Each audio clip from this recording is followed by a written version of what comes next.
یہ اعلیٰ حضرت رضی اللہ تعالیٰ عنہ نے لکھا بھی ہے. اعلیٰ حضرت فرماتے ہیں جب نئی دلہن گھر میں آئے تو اس کے پیروں کا دھون جو ہے وہ اگر گھر کے چاروں کونوں میں ڈالو تو برکت آئے.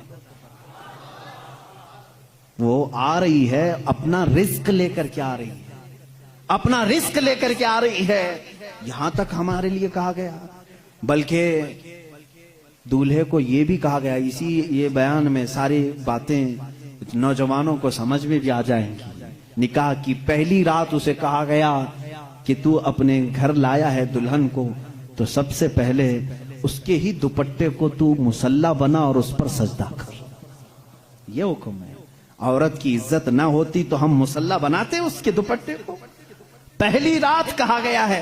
یہ اور بات ہے کہ معلومات نہیں ہے نوجوانوں کو کہ شادی کے بعد پہلی رات, یہ بھی سیکھنے کی ضرورت ہے. علماء سے یہ تمام چیزیں پوچھ لینا چاہیے جس کی شادی ہو رہی ہے. دلہن آ رہی ہے تو ہم اس کی عزت ہی کے لیے تو یہ تمام کام کر رہے ہیں. اور اس کے بعد حکم یہ دیا گیا کہ سب سے پہلے اس کے ساتھ بات چیت کی شروعات کرنے سے پہلے اس کی پیشانی پر ہاتھ رکھ کر اللہ کی بارگاہ میں یہ کہو, اے اللہ اس کے اندر جتنی تو نے اچھائیاں رکھی ہیں وہ سب اچھائیاں مجھے عطا کر دے, اور جتنی اس کے اندر برائیاں ہیں ان تمام برائیوں سے مجھے تو بچا دے. یہاں سے تو شروعات کر. ظاہر سی بات ہے, میں نے اس وقت محسوس کیا, چند دنوں پہلے ایک نوجوان کو تلقین کر رہے تھے, پیشانی پر جہاں بال اگتے ہیں وہاں ہاتھ رکھ کر کے دعا کرنا. تو اس نے پوچھا کہ حضرت دعا تو ایسی ہی کر سکتے ہیں, پیشانی پر کیا؟ میں بھی چونک گیا. اس کو میں بتاؤں, میرے ایک استاد سے میں نے پوچھا کیا ایسا ہے کہ اپنی دلہن کی پیشانی پر ہاتھ رکھ کر کے اس طرح دعا کرنا چاہیے؟ انہوں نے کہا ہاں ہے. دعا تو کیسے بھی کریں, ہاتھ نہ رکھیں اور ہاتھ چھوڑیں, ہاتھ اٹھائیں, سب دعا اللہ سنتا ہے. لیکن اس لیے پیشانی پر رکھ کر کے دعا کرنے کے لیے کہا گیا کہ وہ آج اپنے والدین کو چھوڑ کر کے آئی ہے, اس کے وسیلے سے اللہ جلدی دعا قبول کرے گا. اس کا دل مغموم ہے, وہ غمگین ہے, اور غم زدہ لوگوں کے ساتھ میرا مولا ہے. وہ اپنے والدین کو چھوڑ کر کے تیرے گھر آئی ہے, وہ مغموم ہے, بہت غم زدہ ہے. آج اس کی پیشانی پر ہاتھ رکھ کر کے دعا کرو. میرا اسی دن یہ ذہن سمجھ گیا کہ اسلام نے عورت کو وہ مقام دیا ہے, وہ عزت دی ہے. ہم نے اس کو اپنے جسموں کو سکون پہنچانے والا آلہ نہیں سمجھا, مشین نہیں سمجھا, بلکہ حقیقی مسلم وہ ہے جو اپنی عورت کی عزت بھی کرے, احترام بھی کرے. اللہ کے رسول صلی اللہ تعالی علیہ وسلم نے جو فرامین دیے ہیں, عزیزان گرامی وقات, یہ نکاح کے اس سسٹم کو بھی میں آپ کو بتاؤں. کچھ تو وہ ہیں جو یہ اسلام کے خلاف بھونک رہے ہیں کہ عورتوں کے اوپر زور زبردستی ہوتی ہے اسلام میں, اور دوسروں کی کیا بات کروں, ہمارے ہندوستان پر بیٹھا ہوا میں کیا بتاؤں, یہ بھی بڑی عورتوں کی ہاں پیڑت مہیلائیں ہیں, مسلم پیڑت مہیلائیں ہیں جو خود بیوی کو چھوڑ بیٹھا ہے. ساری مسلم عورتیں پیڑت ہیں. اللہ اکبر. وہ خود اپنی بیوی کو دیکھنے نہیں جا سکا, زندگی ختم ہونے آ گئی, بال سفید ہو گئے. پیڑت مہیلائیں ہیں مسلمان. ہاں اگر اے مسلمانوں کوئی بھی ہم میں سے عورت پر زور زبردستی کرتا ہے, یاد رکھو میں تمہیں بتاؤں کہ قرآن کہ قیامت کے دن اللہ جانوروں پر بھی اٹھائے ہوئے ہاتھ کا فیصلہ لے گا. تو عورت کی بات تو دور کی ہے, میرا عقیدہ تو یہ ہے. ایک عورت نے بلی کو باندھ رکھا تھا, بخاری شریف میں ہے, وہ مر گئی بلی, اور وہ عورت بہت عبادت گزار تھی, لیکن اللہ تعالیٰ نے فیصلہ فرمایا کہ اس عورت کو جہنم میں ڈالو. میری ایک مخلوق کو باندھ کر رکھی اس نے اور وہ مر گئی. ہمارا تو عقیدہ یہ ہے تم عورتوں پر اگر ظلم کرتے ہو تو تم ذمہ دار ہو, لیکن اسلام نہیں. اسلام وہ کامل دین ہے. یہ بیچارے کیا پڑھ پائیں گے جن کو کبھی ڈھنگ کی سپیلنگ نہیں آتی, کبھی یہ ایک ایسا ہوتا ہے کہ ڈمرو بجاؤ تو کوئی ناچتا ہے. اسی طرح سے کچھ لوگ پیچھے سے کچھ لکھ کر کے دیں, کچھ بیان کرنے کے لیے, تو کچھ لوگ کہہ جاتے ہیں, ان کو خود نالج نہیں ہوتی. ایسے ہی کچھ لوگ اسلام پر بھی بھوکتے ہیں. اب اگر یہ ٹاپک اگر میں چھیڑوں 3 طلاق کے, تو اور بڑے معاملات ہیں.